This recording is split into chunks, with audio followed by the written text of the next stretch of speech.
Hello, everybody, and welcome to GravityKit Live. I'm Zach with GravityKit. Hey, everybody. Thanks for tuning in. I'm Casey with GravityKit.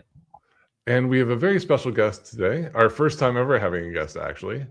It's Dave Smith from Gravity Wiz. Hey, y'all. Thanks for having me. Excited to be here. We should have had some fanfare, like some special Gravity Wiz fanfare. We were just talking about how much the intro music can really help sell something. So that definitely missed opportunity. Yeah, maybe like the Lord of the Rings theme or something. We actually have a really nice little wizard song that we put on some of our videos. I was kind of feeling that energy, a little mystical. Well, next time, let's get that queued up. Yeah. Yeah, definitely missed an opportunity with that one. So yeah, we've got a great show today. We've got some news to go over, and Dave's going to join us for that. And then Dave's going to do a demonstration of a really cool, like super cool, as in it should have been in the world for the past 15 years. Like it's type of plugin that Gravity Wiz has developed and has released. And then we've got some GravityKit product updates, including some GravityExport, GravityImport, and GravityBoard updates. And then we're going to answer some questions.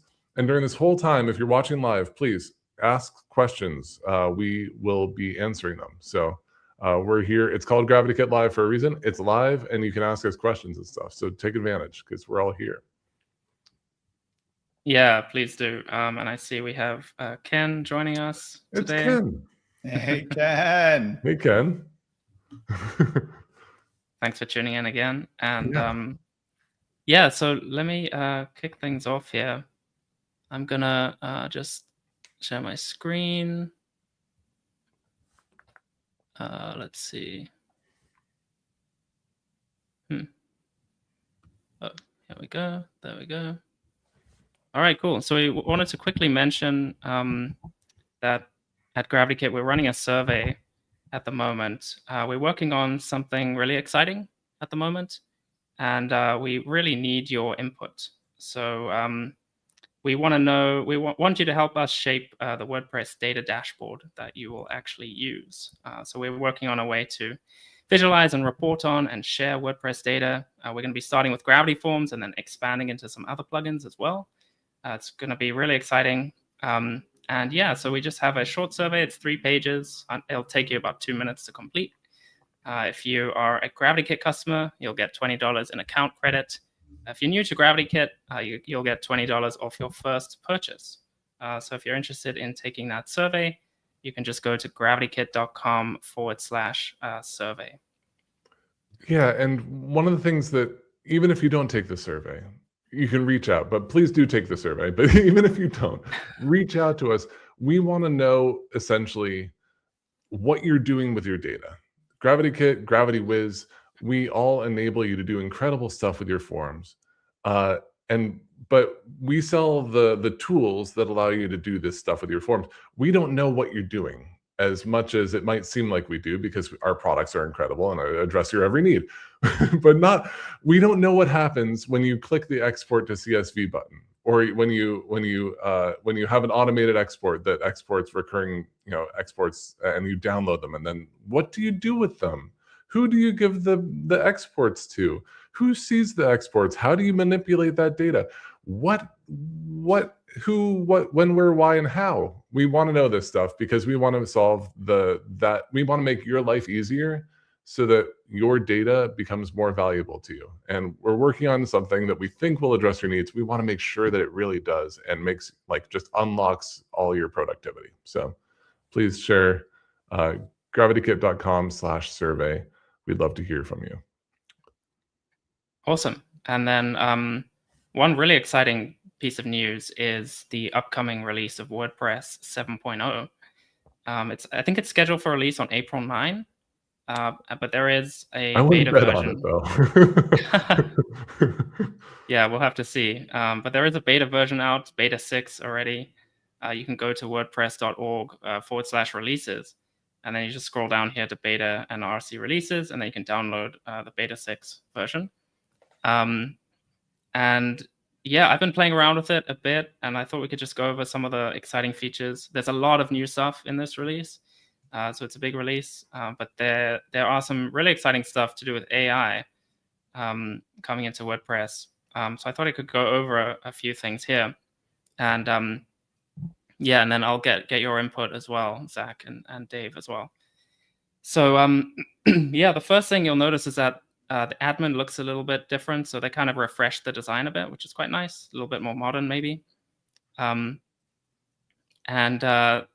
What you'll also see is under settings, there's a new connectors screen. And this is where you can actually connect to different AI providers.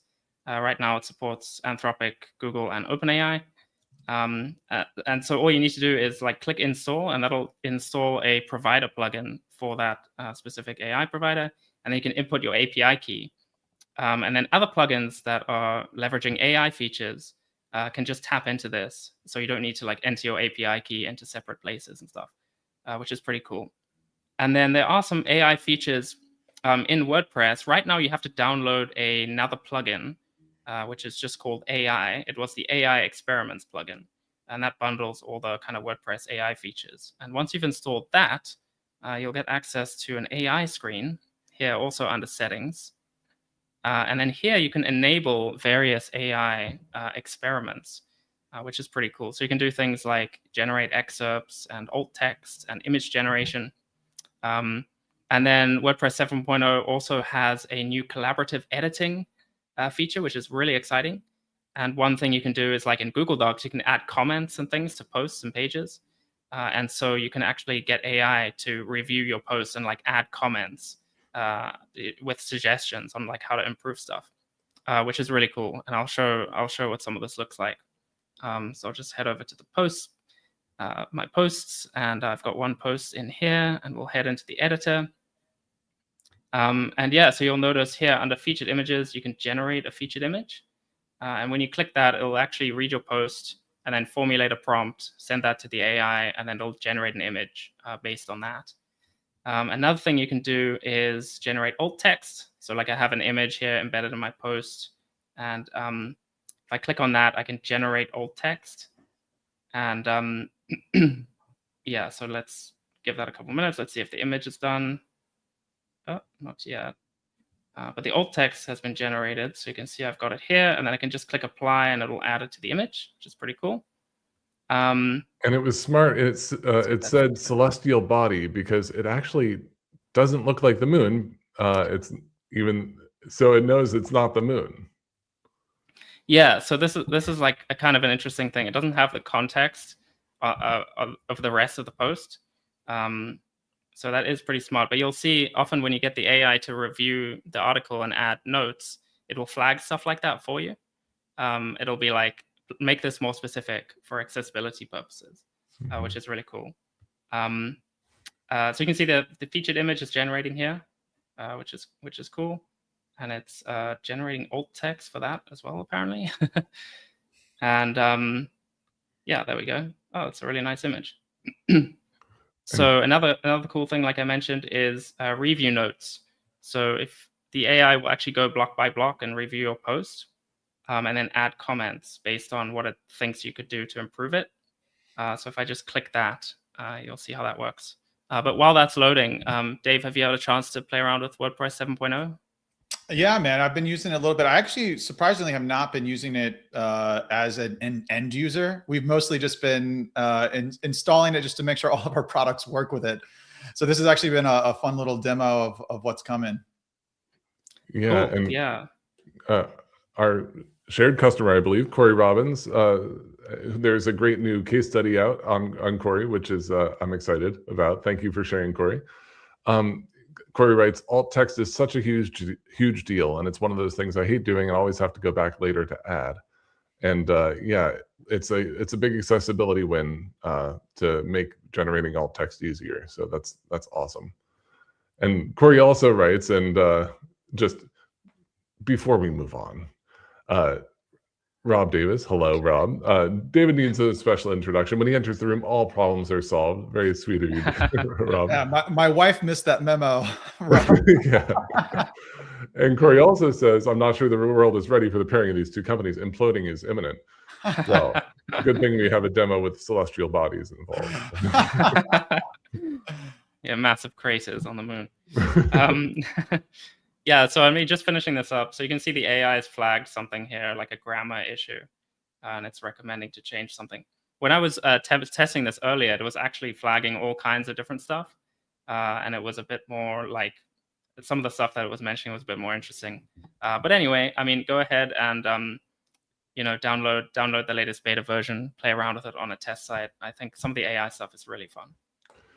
Yeah, and one of the things I'm looking forward to is I believe you can leave notes inline like you can in Google Docs. You can leave comments. So like if Casey generally writes all the content on our site, except for when I or Vlad or Duca occasionally contributes.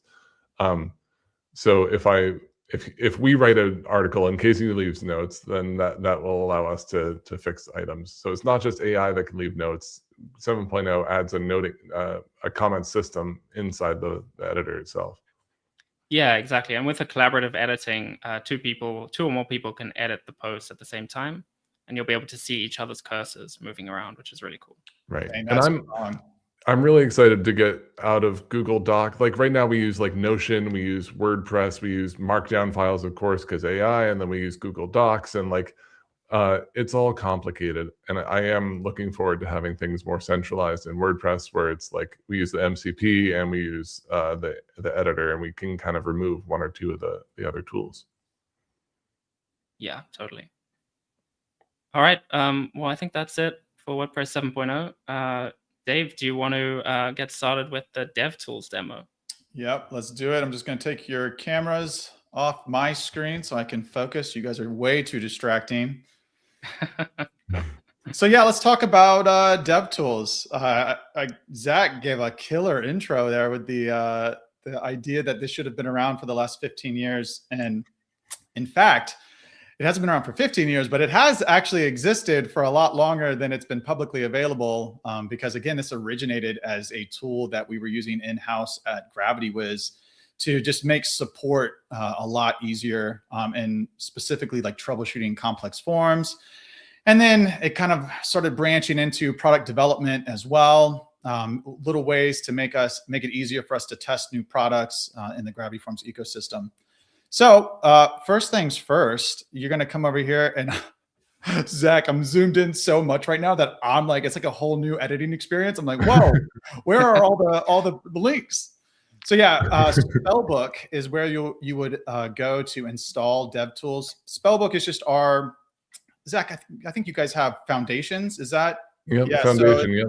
Our manage your kit screen, yeah. Yep.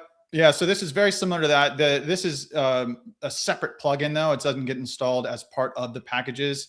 And we made that choice kind of specifically because we wanted it to be something that you could just install and explore. And we have some other plans coming in the future. We won't say those now. We'll keep this focused on DevTools. But you can go up to the top here and search. And there it is, all shiny. I actually was really happy with the icon for this. I feel like it communicates a lot with a few pixels. So once this is active, we can go over to the settings and we'll go to the DevTools menu item here. And you're going to see all of these, what we're calling modules. Some of them are activated by default: Preview Tools, Query Monitor, and Admin Bar Form Manager. And then you have some others that you can opt in. So Admin Bar, Plugin Manager, Auto Field Naming, One-Click Field Delete, Dummy Entry Generator, and Dummy Payment Gateway. I'm going to cover most of these during this demo, but I probably won't cover all of them just for time. And again, I'm really going to be focusing on the things that will make the biggest impact in your day-to-day Gravity Forms use. So at the very start here, we're actually going to jump into one of our opt-in ones. This is the Admin Bar Plugin Manager. So once you enable this, and then save the settings, and then there's this really weird issue where you actually have to refresh for some of these changes to take effect. It's because we're doing some fancy stuff in the background that WordPress just can't handle, if you know what I mean. But once it's activated, you can just do Shift PP, and the little plugin up in the top here, plugin bar, is going to drop down, and you can just search for whatever you want. Now, the cool thing about this plugin is that it first of all, it's just right there, just a couple clicks away.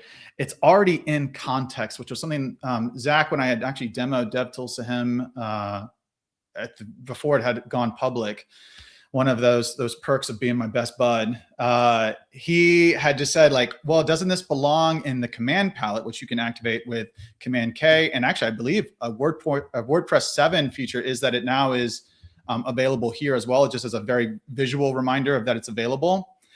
And the biggest, it's a great idea, Zach, first of all, let me just say that. And we do want to get it in here, but the biggest gripe I had was that it doesn't load in context by default.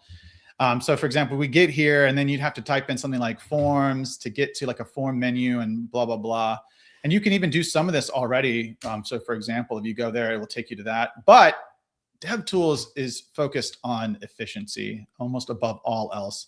So if we go back to our page here and I go to, well, let's add a form actually. This is the admin bar form manager now. You can see that it has a couple helpful options, just a couple clicks away, new form or import form, and really cool. So actually I'll do a new form first, just so you can see that experience. So again, no suggestion about like, do you want to give this a name? Do you want to use a specific template? This is just like, hey, I want to just create a new form as fast as possible, typically because you're trying to test something very specific where one of the existing form templates is just not going to be helpful to you. I really wish that Gravity Forms would add a bypass to prevent that modal from ever showing.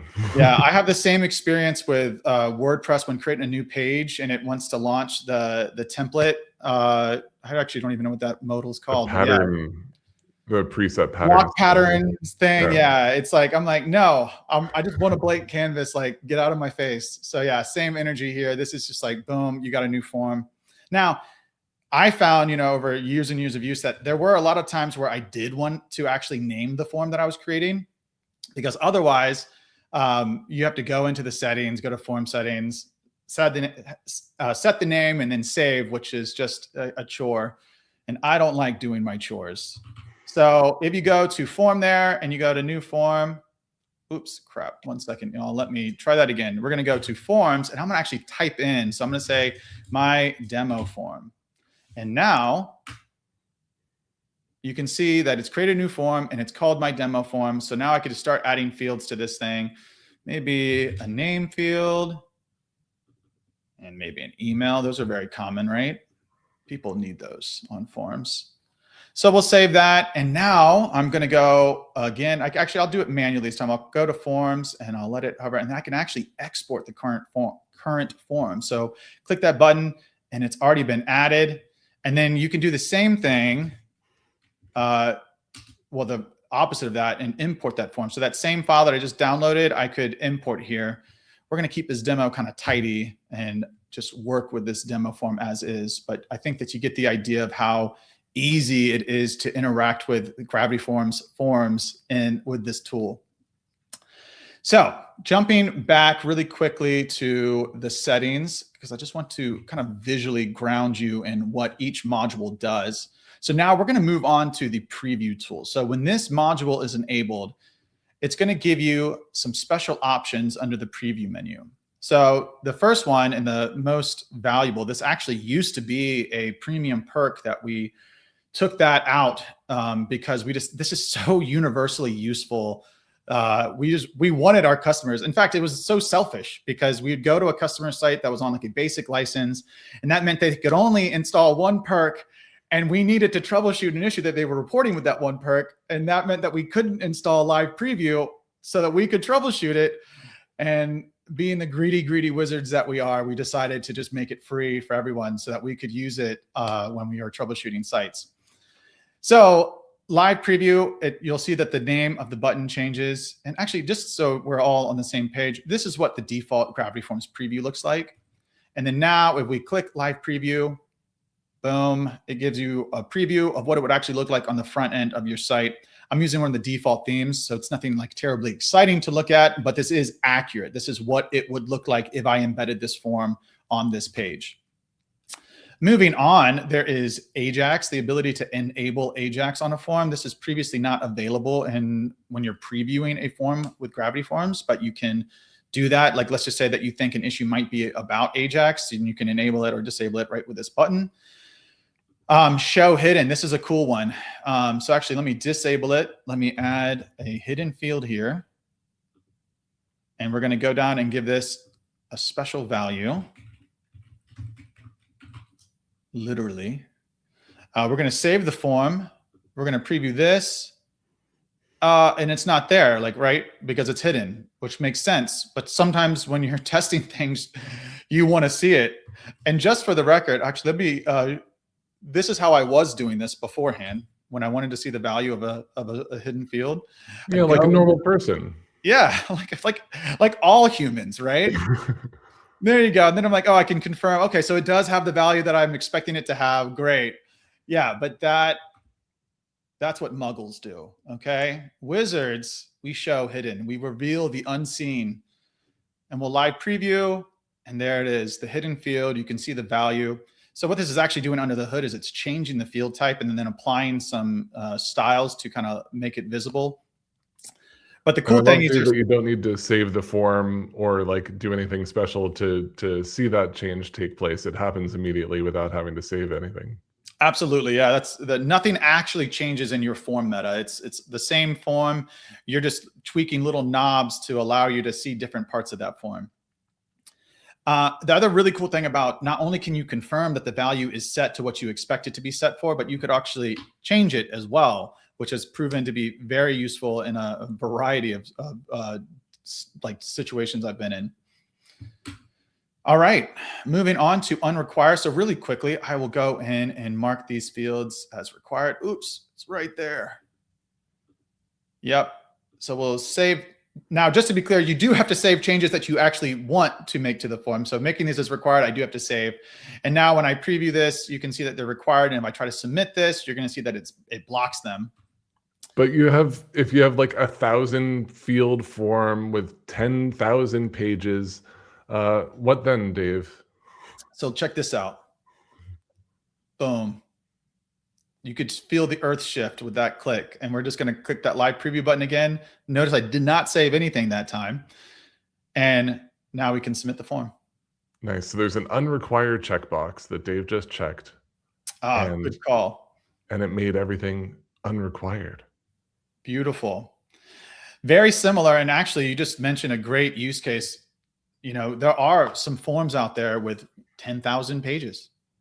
I have never seen a 10,000 page form. I have seen a 100-page form, and it rattled me to my core. And so I immediately decided that we needed to have an option that we could take a multi-page form and convert it into a single-page form so that we could test it more easily. So I've just added a page to the form, and I'm going to add one more page break just for funsies. And again, I'm making a change to the form, so I'm going to save it. But now I'm going to go to live preview. I'm going to show you that, okay, yes, this is a paginated form. You'll notice that we still have unrequired checks, so we're able to pass through all of those required values. Now, I don't want to have to go through 2 pages to get to my 3rd page to change my special value for testing. So what do? I go and I click on the single page option under the live preview menu. And now when we click live preview, you're going to see that the pages are gone and we have our single form there. I can make my special value. I can submit it. Awesome. So how does this work with conditional pages? They don't exist. Okay. Yeah, the pages do not exist. No, you will actually, the page logic is still honored on submission. So if you have a page that requires another field to be filled out, and you want those fields to be captured, it is kind of your responsibility to make sure you fill out the required fields for the logic to work. Most often, the times that I see this being useful is when there's like some page on this specific thing, you already know, you're like, I need to enter value A in field 1, value B in field 2, and value 3, C. Value 3, C in field 3. Whew, we did it, folks. That was a Dr. Seuss book right there. And so you kind of already are dialed into exactly what you want to test. and you're not necessarily even trying to fill out the whole form, which could be problematic. But yeah, definitely useful if you again, you want to get to a specific spot in a form and you know what values you need to fill out to get to there. This just lets you do it all on a single page versus having to actually do the laborious task of, clicking the next button, scrolling down next, et cetera, et cetera. Before we move on, Dave, there are so many comments. I feel like if we don't address them, then we might not get to them. So first of all, I want to say, I want to show a couple of them from people who are saying that things are awesome. Named form thing is super nice. I really should read the documentation more often. Corey's been using the plugin, but didn't know about that. So thanks for showing that. Heck yeah. And another feedback from Rob. I use the show hidden option 7 days per week. Thank you so much for it. Absolutely. Corey writes, the combo of live preview, hidden unrequired single page, chef's kiss. Liam didn't know about it before, but now he does. So the unrequired feature is going to be an enormous time saver. And also Corey writes, our registration page can up to 48 pages, depending on the conditional logic. If I didn't have these features, I might have cried. So this is very good stuff. Yeah, 48 pages. Some questions we'll get to at the end after the rest of the demo, but I didn't want to miss these. No, great stuff. Yeah, I got a couple other delightful little additions as well that are part of the live preview module. This one, I don't know how many of y'all are working on client sites versus your own sites for, say, like a boss or a manager. But this one is clutch because when you're submitting a form over and over to test something, a lot of times you have notifications attached to that form. And it can be really awkward when you submit like, Poopy McPoop face as a test user, and then your boss is like, what's this, Kyle? Or maybe even worse, like when your client is getting all of those test submissions and you're just like, oh, I did not think about the fact that this is actually sending those submissions to my client. And if there's a bug in a configuration, it might be that notification 1 and 2 are hinged, but the hinges become loose and loose and looser and looser. And then there are swear words in the 45th notification. Oh, yes. It's mostly curse words at that point. But yes, disable notifications. It just doesn't send any notifications. It's that easy.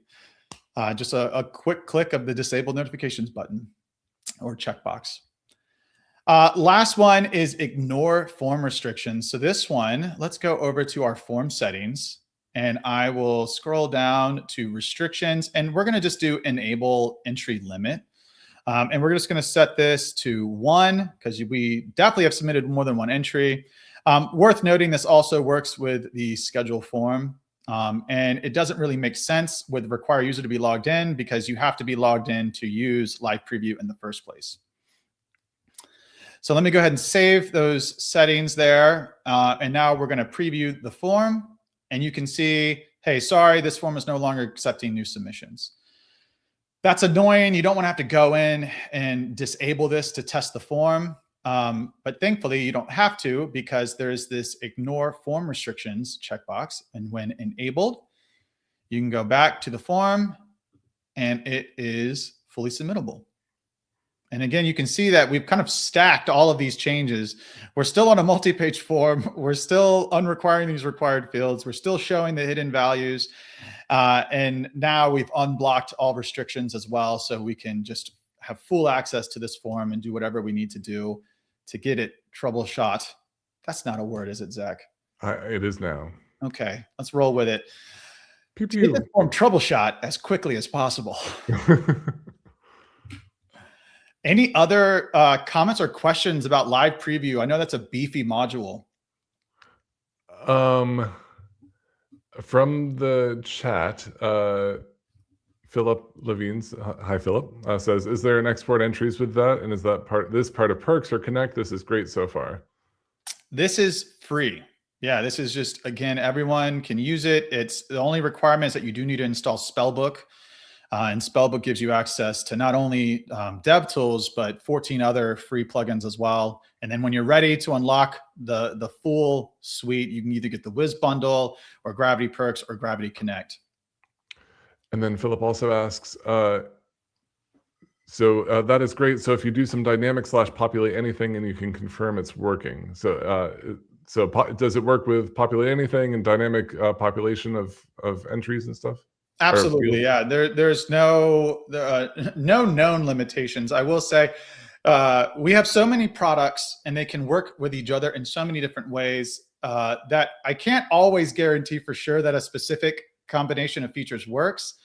But we are very committed to making them work if they don't. So give it a try if it doesn't. In this case, populate anything absolutely works with this. I've used it even in the last 2 weeks. I've used live preview with populate anything. I don't know if I've used it with every specific combination, but yeah, it works. It's good. And if it doesn't, we have another question from Rob that says, please, can you disable CC and BCC lines for notifications? Sometimes you want to test notifications, but it's easy to forget that it has CC and BCC emails that come back to bite you. Oh, dang. Yeah. That sounds like Rob was on that 48th email there. Yeah, definitely. That's a good idea, Rob. That's something that we could probably add to, like maybe even here, like as an option here, like maybe an advanced little section there, and you can kind of tweak the knobs even more. Liam asks, are these DevTools settings user specific or site wide? These the live preview, the modules are site wide. Live preview itself is going to be user specific. It is only for you, so that way it will remember your specific configuration, and then as you uncheck and check, it will preserve that across sessions as well. Cool. And just as a nerd, how is that stored? Is that like user meta or something? Dang. Okay, I rescind my question. I don't code anymore, Zach. I'm a CEO of a small software company. Well, so for those watching, it's one of the questions when you're developing plugins is like, okay, for whom do these settings appear, and how do these settings populate and get distributed across the site? There are way more combinations of these questions than you think there are, and it has repercussions around security, around like, well, security and usability mainly, but like, boy, it is a complex question. Like, how are these settings saved, and like, how wide do they populate? It really is. I think it is user meta. I should know this, Zach, because I actually am the one who did like the MVP for this years and years ago. But then there's user meta, and then there's multi-site. And so like, do the user metas, is it like, I think there are different metas to use for multi-site. Clay says it's user meta. Why don't we have Clay on? This is ridiculous. Yeah, we should have had Clay on. That's the only reason. I have to do all of my workshops with Clay there just so he can fact check me the whole time. But yeah, I think even in multi-site, I think it is site specific and still user meta. Yeah, cool. All right. Well, hey, look, we've eaten up so much of your time. I just want to show one more thing.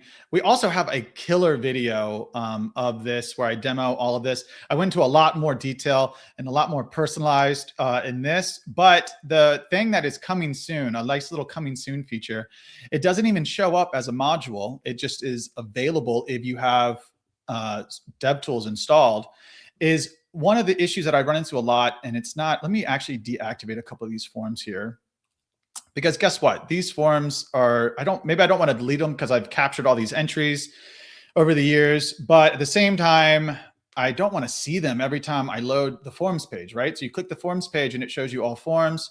So I've been rocking this snippet for a long time. And of course I don't have, oh, dang it. You know what? We're going to go rogue here, and I'm going to go to a different install that I'm almost certain has it installed. Oops, I had it right the first time. All right, you guys ready to go? Get into it. There you go. So now you go to forms, and you're going to notice in this case, when I just went to forms, it actually jumped straight to active instead of going to all. And that is powered by this DevTools powered option called default filter. And then I have this show only active forms by default. So just again, really quick, just to say, like really send it home. We have forms, you click it, it shows all, and let's disable like a bunch of these that we just don't want to see. So we should start with form 153 after we enable this, right? So now we're going to go here, we're going to enable it.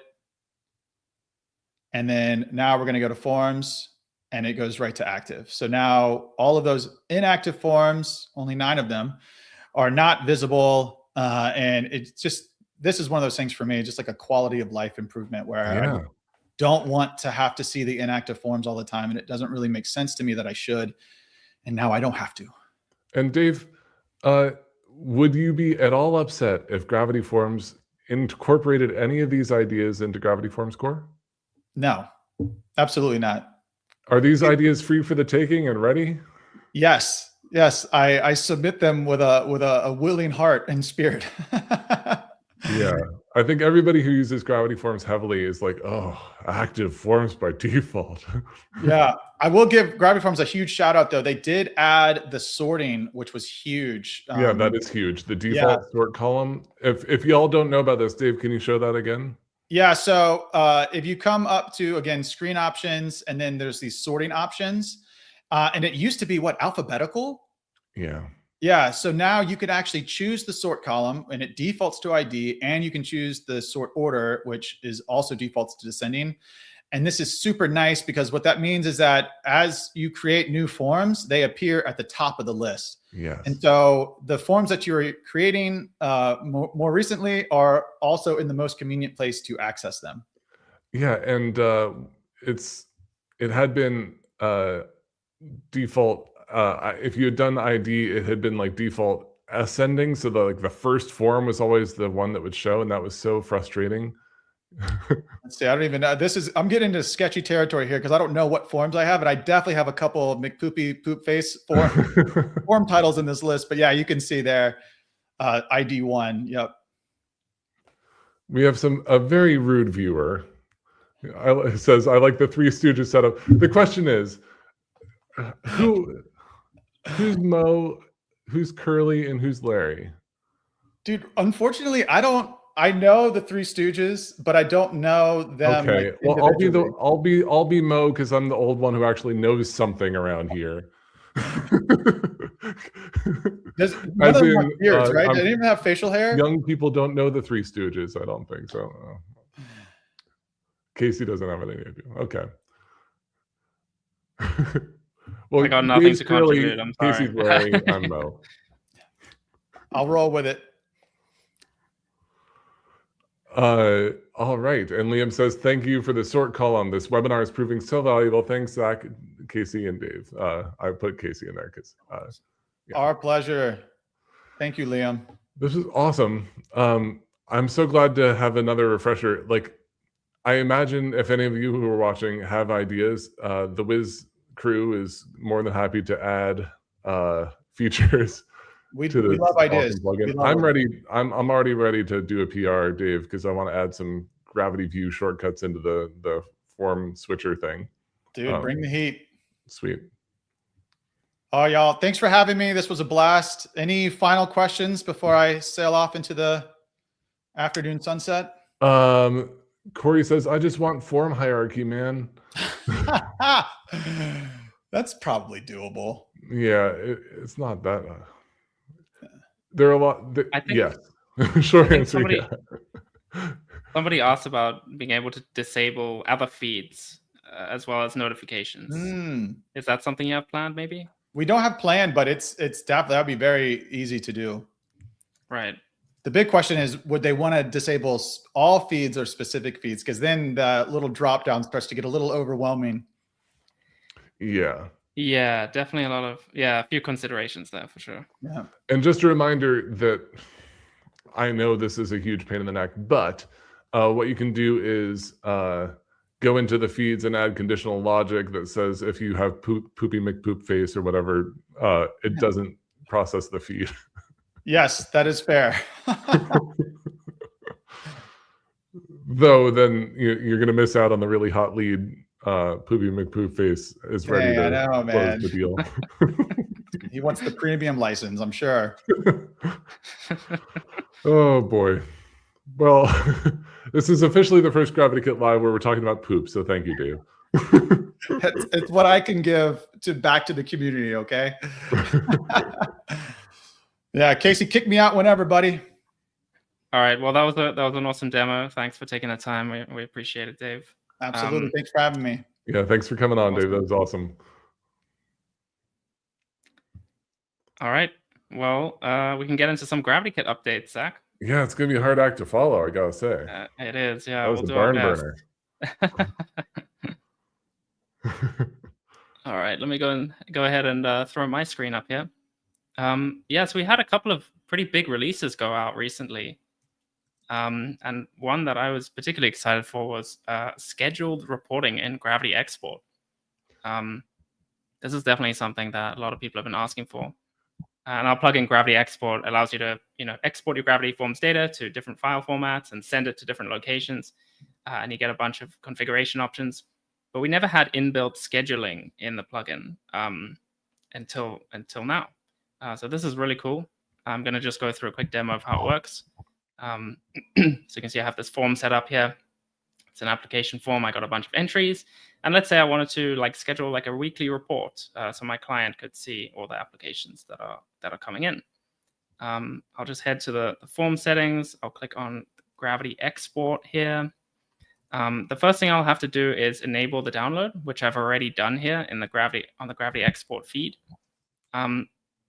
Then I can configure multiple reports if I want to by going to the GravityExport filters here.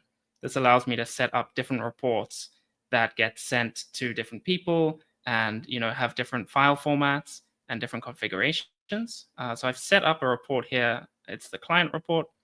And if I just go into that, you can see what it looks like. So we have the enabled fields here.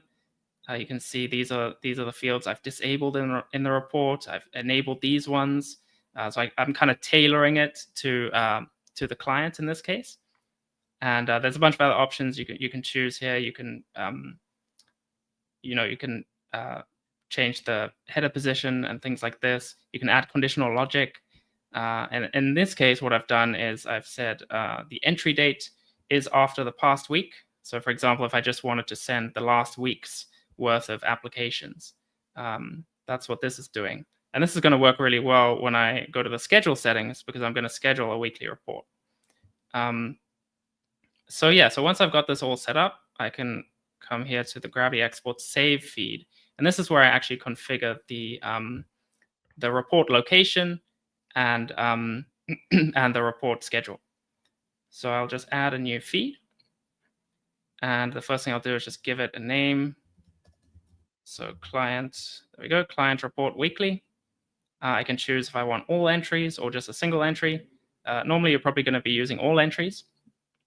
And then I can select which export filter I want to use for this report. And in this case, it's the client report that I set up previously. So I'll go ahead and choose that. And then down here, you'll notice the new options. So by default, it's automatic. The export happens every time you get a new entry. But now you can select scheduled. And then there's also an option for webhook if you want to actually call a URL to trigger the report, and we'll talk about that in a bit. But if I click scheduled, you can choose the schedule interval. So it's either every hour, twice daily, weekly, or custom. And if you click custom, you can select an interval in hours, and you can change that to whatever you want. So let me go ahead and set that to weekly. And then finally, there's failure alerts. So if you have this box checked, you'll get a dashboard notice if an export fails, which is quite helpful. So now that I have that set up, I can go to the file settings here, and I can choose my file format. We've got Excel, CSV, PDF, all supported. Then you can choose your storage location. So where do I actually want to send this report? You can send it to Dropbox. You can send it to another server running SFTP. Or you can just send it to a local folder on your site server. And then you can just enter the path here where you want to save that report. And then we also have conditional logic, but I've already configured that on the report filter, so I don't need to touch that. And then we have another option for multiple rows. So for like list fields and even nested form fields, you can split those into distinct rows. So I think this is a really cool addition, having the scheduling built in.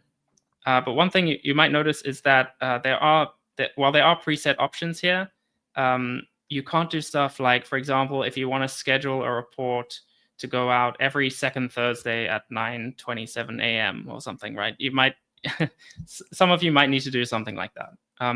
In that case, what you can do is you can use like an external cron service to ping the URL and trigger the report on any kind of custom schedule that you want. And one easy way to do that is using a service called FastCron. So if I just set this to webhook, and then I'll just save the settings. So we'll just wait for that to load.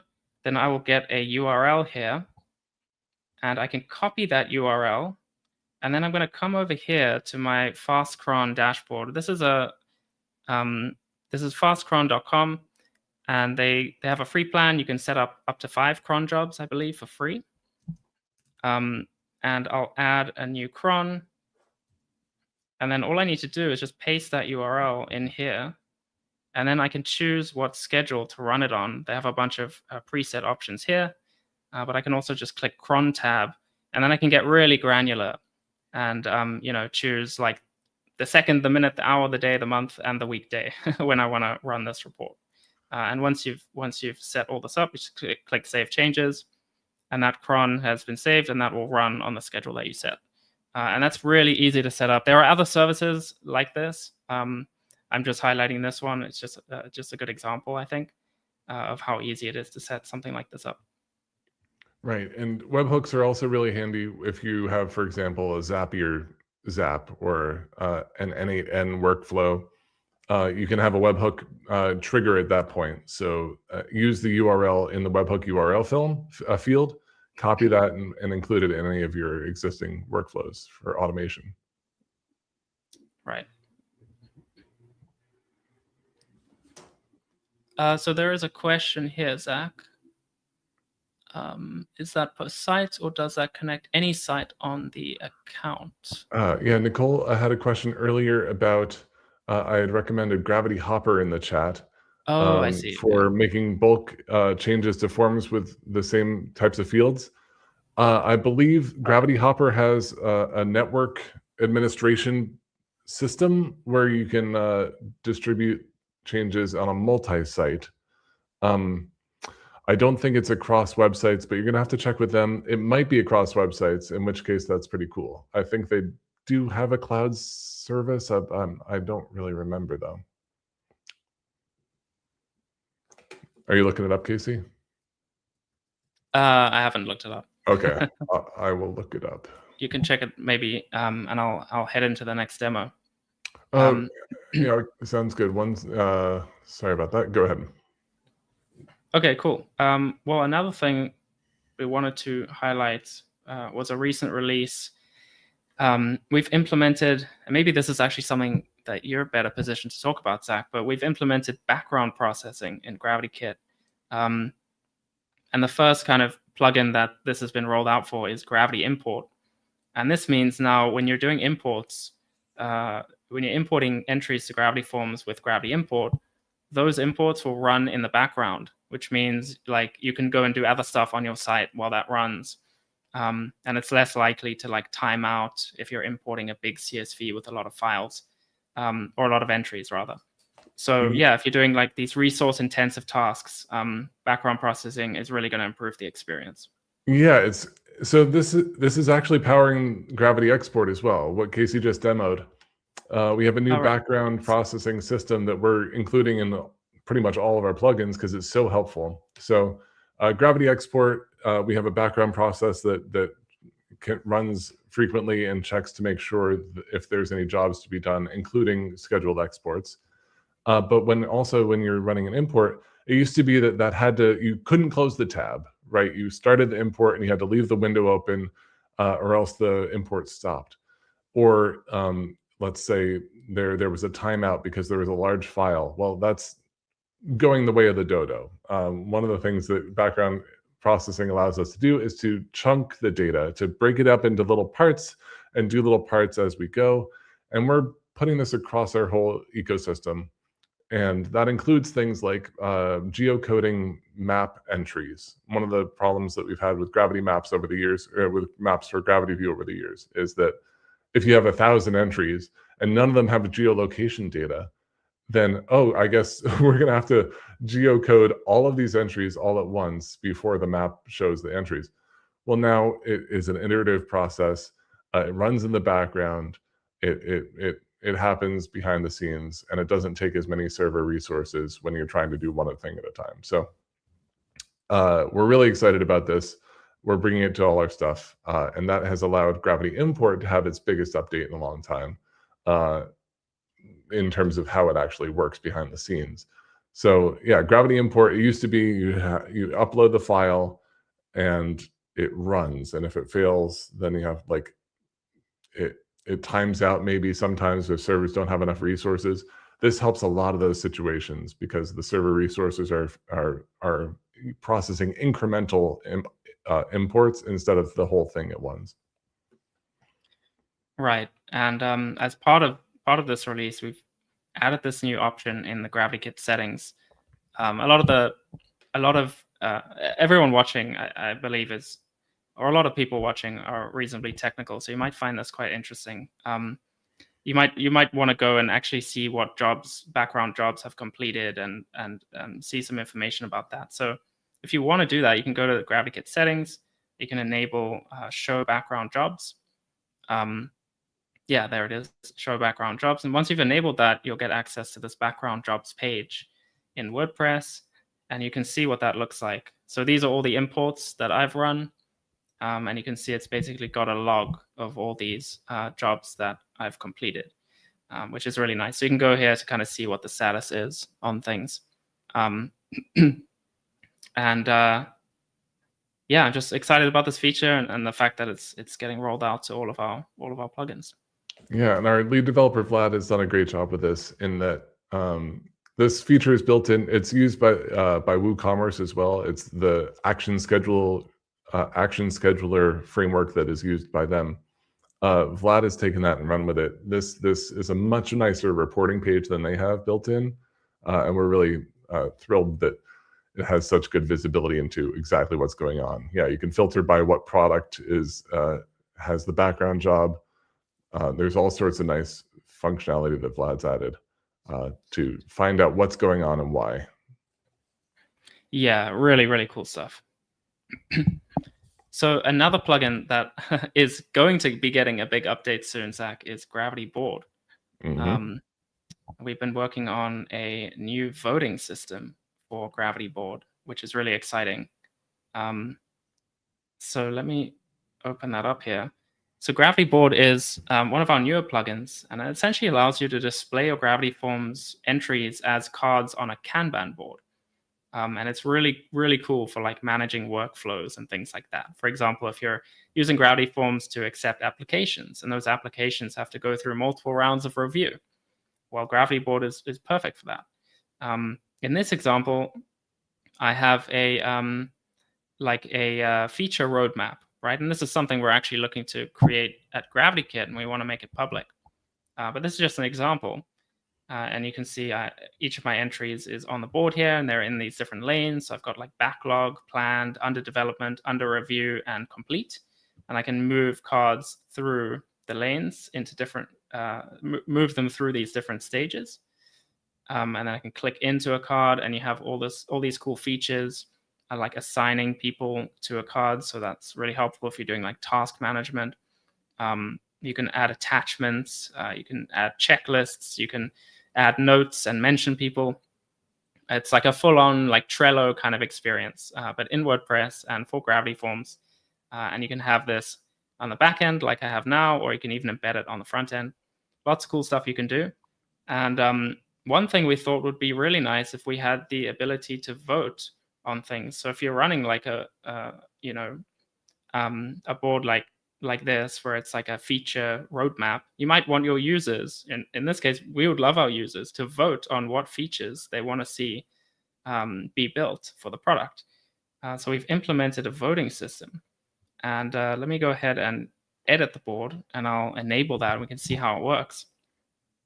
So now I'm in the GravityBoard settings. You can see it's configured as a feed as well on the specific form. There's a load of different options you can configure here. If you want to learn more about GravityBoard, you can check out our site or our YouTube channel. We've got a lot of videos covering this stuff in depth. But for now, I'm just going to scroll down, and I'm going to enable voting. So once that's enabled, that'll add like an up-down voting system to each entry, to each card on the board. And then I have a few options I can configure here. So if I only want upvotes, I can enable that here. I can sort cards by votes. You can even add a vote budget per user. So if you only want users to have a certain number of votes, you can implement that here. Let's say like 10 votes. And then you can choose when that budget resets. So if you want it to be like 10 votes per week per user, you could set that up pretty easily. And once that's set up, we'll just save the settings, go back to the board.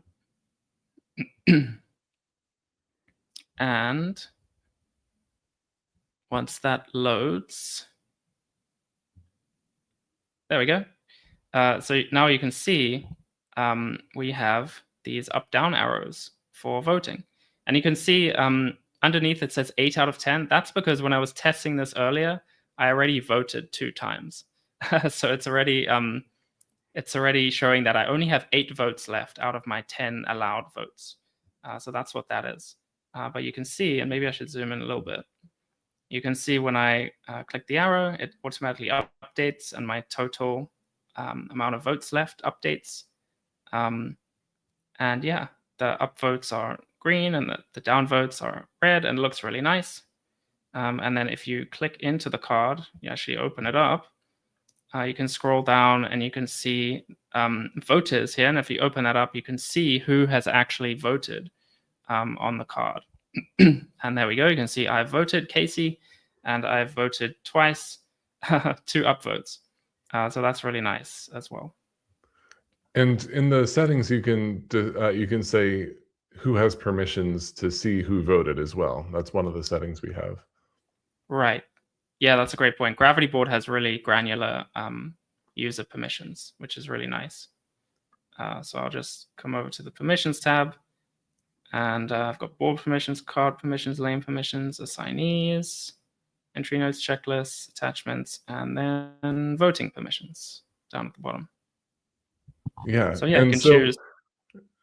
Yeah, you can choose who can vote on cards, and you can choose who voted based on their roles and their capabilities.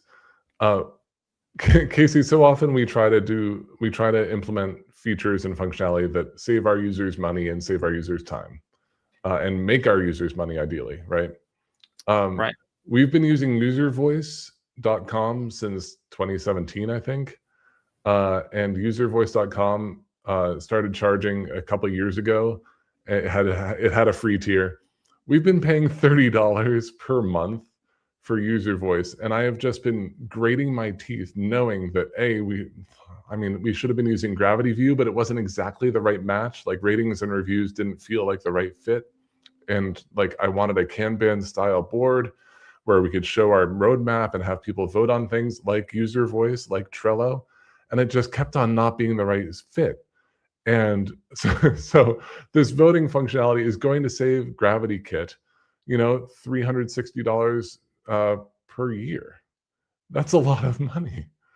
So I'm really excited. Totally. I can't wait to import from user voice, and maybe not import because like there are a lot of duplicates, and we'll see how we're going to migrate. But I can't wait to move from user voice to using GravityBoard and having our roadmap on our website for users to vote on things using our tools. Like, that's just a dream, and I'm really glad that we're almost there. Yeah, totally. So we're in final testing for GravityBoard voting.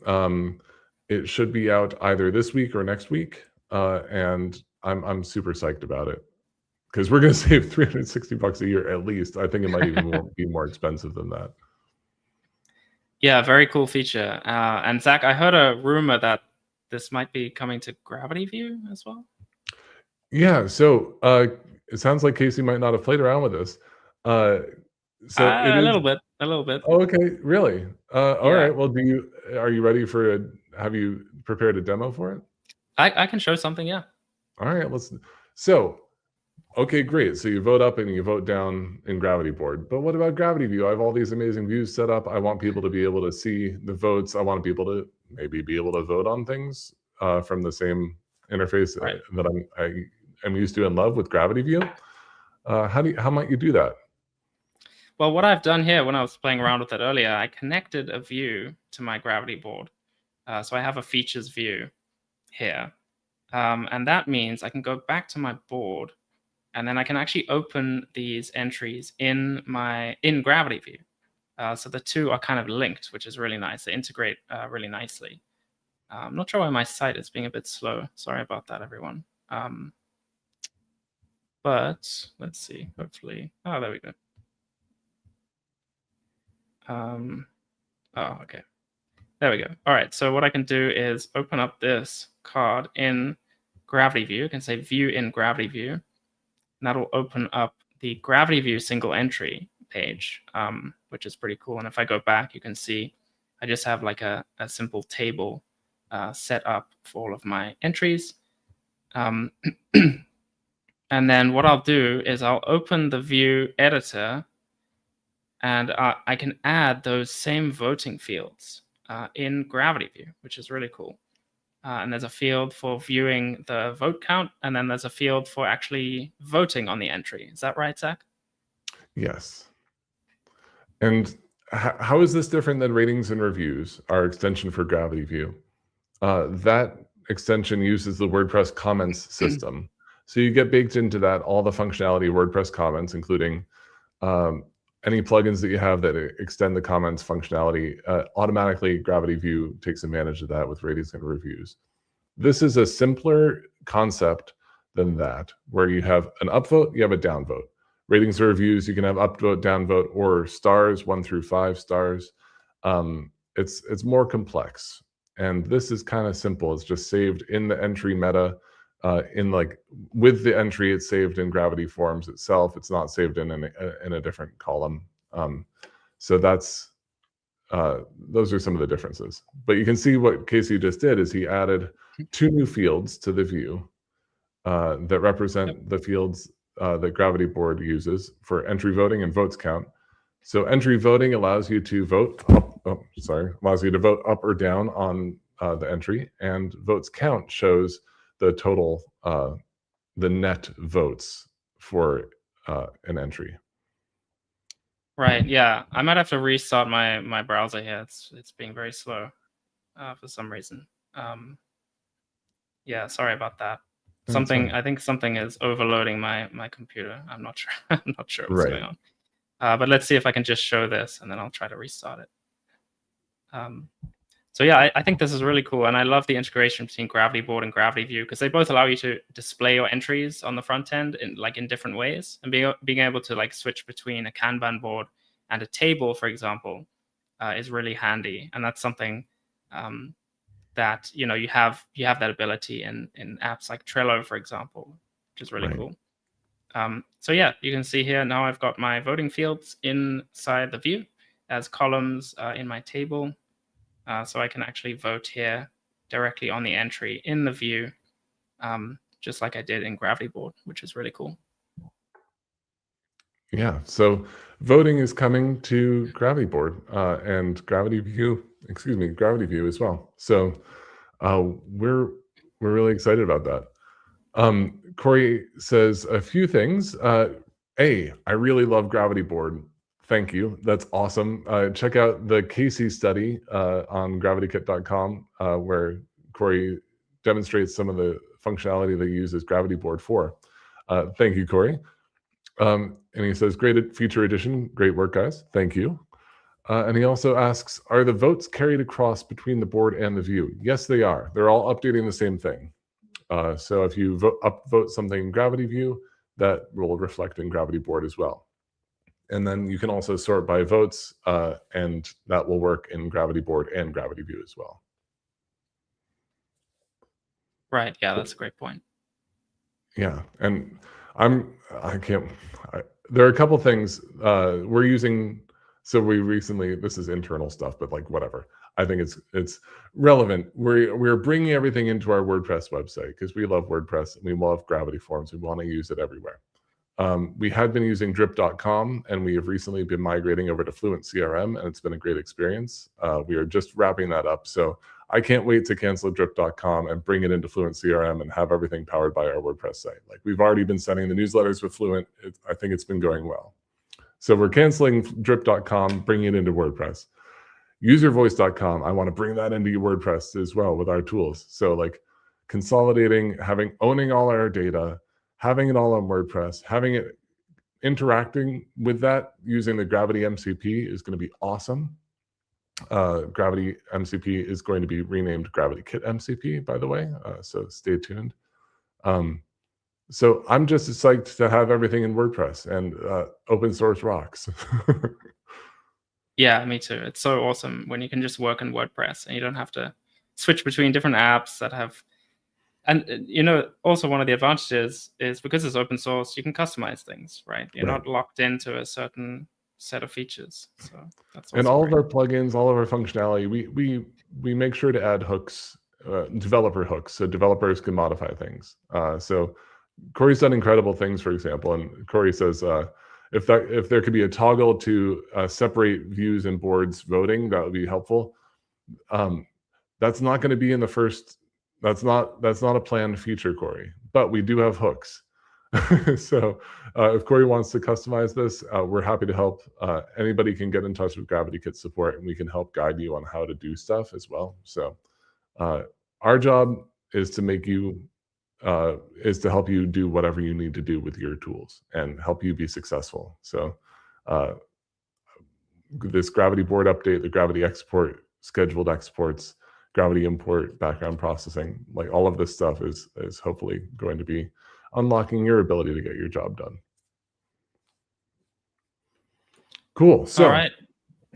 Next up, we have some Q&A items. We have some submitted questions from some people. We do, yes. Yeah, let's start off with this question that came in from Joshua, who asks, I'm trying to figure out how to get a link to a specific GravityView single page so I can add it to a button or the HTML on a page. So yeah, really good question. And there's a couple ways you could do this. The recommended way really would be to use our GV entry link shortcode or the equivalent WordPress block, which essentially is a block that allows you to show either an HTML link or like a raw URL that goes to a specific entry. And that also has a shortcode. And essentially, you would just need to put in the view ID and then the entry ID, and it would output that link. So if my computer behaves, I can quickly show you how that looks. I've just opened up my WordPress editor here, and I've just typed /GravityView, so I can see all of the GravityView blocks. And you can see there's one called GravityView entry link. And if I just select that block, here I can choose a view, and then I can put in an entry ID. And then if I preview that, that will show a HTML link here that goes through to that entry. I can also, there's a few settings here I can play around with as well. And in the link settings, for example, I can change the format from HTML to URL if I want to do that. I can change the link action to edit entry if I want to, or even to delete the entry if I want to. And again, this is available as a shortcode as well. So I think that's a great way to do it. Zach, can you think of any other ways that might be helpful? Yeah, I think those are the ways, shortcode or the block. And we are going to be adding page builder support for these as well. So if you use, Elementor, Divi, Beaver Builder, we'll have modules and widgets for those as well. Right. Here's a doc on the screen for where to go to learn more about the entry link shortcode with all the settings. But the block does a nice job of exposing those using user interface. Yeah, totally. Cool. And then we had another question come in here. Devon or Devon, perhaps, who asks, how do I add row numbers to my table view so it's more like a spreadsheet? This is a really good question, and this is a feature that I think a lot of people actually don't know about, Zach. Yeah. So I was excited to see this question actually come up because I think it's good to give this some exposure. So there's two ways you can do this, but GravityView actually has a built-in field called result number, if I'm not mistaken. And when you add that field to your view, it outputs essentially the row number for the entry. So if the entry is at the top of your view, it'll have the number 1. The next one will have 2, and then it will just go sequentially down. You can also adjust like the starting number. If you want us to start at 10, for example, you can do that. And then there's another way to do it with a merge tag. It's the sequence merge tag. But I'll quickly just show the field. So this is an example of just a basic table view. And then if I edit the view, what I'll do is just add that result number field, so you can see how that works. And we have a doc for this as well, and on our website, on our docs website, how to add row numbers to a view. So check that out as well. Yeah, definitely check that out. So I'm in the view editor now. I'm just going to search for result, and then you can see I have this field result number. So I add that to my view. I can open up the field settings. Again, you can choose like what the first number in the sequence is if you want to. You can even reverse the order, but I'll just leave it like that. I'll move it so it's the first column. I'll give it a label like row, and then I'll go ahead and update the view. And yeah. Let's hit refresh. Sorry for the slowness. I don't know what's going on with my computer. There we go. Yeah, so now you can see there's the first row is the row number, and that's going down sequentially. And that won't break with pagination. That will be consistent even if you have multiple pages on your view. Yeah, and the reason you might want to reverse the sequence is, let's say you're sorting by number of votes, for example, and you want to have a leaderboard. The last one might be the number 1 item. So you would say reverse the sequence. So the one with the most votes shows up first and is number 1, even though it would be the last submitted. I don't know. Like there are reasons to have reversed row sequences. Right. Cool. Well, those are the questions that we've had submitted. If you have any other questions, please, let us know. Now's the time, because that's all we had scheduled for today. Yeah, and thanks to everyone who tuned in. We went a bit long, but hopefully everything was helpful and useful. Yeah, and thank you for Dave. And that was a great demo, Dave from Gravity Wiz. Check out Gravity Wiz and check out their dev tools at gravitywiz.com. We have a banner here. 1 second. This is the URL that you can use to go to get their new dev tools perk. So check and it's that free. out. And it's free. Yeah. All you need is there's free Spellbook plugin to install it. So you got to install Spellbook and then activate the dev tools. And thank you so much, Dave. That was a lot of fun. And for all the wizards out there doing good work.